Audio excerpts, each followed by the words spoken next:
دوسرا مسئلہ قربانی کے نصاب کی تفصیل کیا ہے، کس پر قربانی واجب ہوتی ہے۔ اس سلسلے میں سمجھیں کہ قربانی کا نصاب 52.5 تولے چاندی کی مالیت ہے۔ جو شخص 52.5 تولے چاندی کی مالیت کا مالک ہے اور قربانی کے دنوں میں وہ مالک ہو، چاہے پورا سال مالک تھا یا نہیں تھا، اس کے لیے سال گزرنا شرط نہیں ہے، اس پر قربانی لازم ہے۔ اور اس میں جو اموال شامل ہوتے ہیں 5 قسم کے مال ہیں۔ نمبر 1 سونا، نمبر 2 چاندی، نمبر 3 نقدی رقم، نمبر 4 مال تجارت، نمبر 5 اضافی مال، گھر کا سامان جو ضرورت سے زائد ہو، اضافی پلاٹ جو ضرورت سے زائد ہو، اضافی زمین جو ضرورت سے زائد ہو، چاہے وہ تجارت کی نیت سے نہ بھی ہو، وہ بھی غیر ضروری اموال میں آتی ہے۔ تو 5 قسم کے اموال ہیں۔ زکوٰۃ کے نصاب میں اور قربانی کے نصاب میں یہ فرق ہے۔ زکوٰۃ کے نصاب میں غیر ضروری اموال نہیں آتے، تو قربانی کے نصاب میں 5 چیزیں آ گئی: سونا، چاندی، نقدی رقم، مال تجارت اور غیر ضروری اموال، چاہے وہ پراپرٹی کی شکل میں ہوں یا گھریلو غیر ضروری سامان کی شکل میں ہوں۔ مثلا 3 سوٹ سے زائد کپڑے غیر ضروری ہیں، ایک بندے کے کئی جوتے ہوتے ہیں، تو 2 ایک گرمی سردی کا ضرورت ہے، باقی غیر ضروری ہیں۔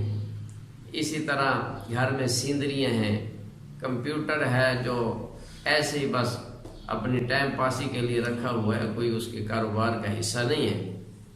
اور اسی طرح بیڈ اور بسترے جو سال بھر استعمال نہیں ہوتے، فرنیچر کے وہ پیسز جو سال بھر استعمال نہیں ہوتے، اسی طرح برتن جو سال بھر استعمال نہیں ہوتے، یہ سب غیر ضروری ہیں۔ عورت کے پاس جو بھی زیور ہے، چاہے آدھا تولہ ہی کیوں نہیں، وہ سب اس میں شامل ہوگا۔ تو ان سب اموال کی مالیت اگر 52.5 تولے چاندی کے برابر یا اس سے زیادہ بنتی ہے اور اس پر کوئی قرضہ ہے تو قرضہ نکال کر اتنی مالیت اس کے پاس بنتی ہے، تو یہ مرد ہے یا عورت ہے، اس پر قربانی لازم ہے۔ آپ غور کریں کہ اس نصاب کے تحت اگر دیکھا جائے تو تقریباً 80% لوگ وہ ہیں جن پر قربانی واجب ہے، پر وہ قربانی ادا نہیں کرتے۔ خاص طور پہ خواتین کا طبقہ، شادی کے بعد تقریباً اکثر خواتین پہ قربانی واجب ہو جاتی ہے کہ ان کے پاس جہیز کا سامان اتنا زیادہ ہوتا ہے اور زیور بھی ہوتا ہے، اور جہیز میں بہت ساری چیزیں غیر ضروری بھی ہوتی ہیں۔ اس سامان اور زیور کی وجہ سے شادی کے بعد تقریباً ہر عورت پہ قربانی واجب ہو جاتی ہے، اور کئی سال وہ قربانی ادا نہیں کرتی۔ یہ اللہ کا فریضہ اس پہ عائد رہتا ہے، اور مرنے کے بعد مال تو لوگ لے جائیں گے اور حساب تمہیں دینا پڑے گا۔ اس لیے فکر کرنی چاہیے، گزشتہ سالوں کی قربانی کی قضا کی فکر بھی کرنی چاہیے، جس کا طریقہ چند لمحے بعد انشاءاللہ عرض کریں گے۔ اسی طرح مردوں میں سے بھی دکاندار حضرات ہیں، تاجر ہیں، تو قربانی نہیں ادا کرتے۔ گھر میں بہت سارا مال سامان پڑا ہوتا ہے، لیکن وہ عرف میں غریب مشہور ہوتے ہیں، لوگوں سے زکاتیں بھی لیتے رہتے ہیں، غریب شمار ہوتے ہیں، حالانکہ شریعت کی نظر میں وہ غریب نہیں ہیں۔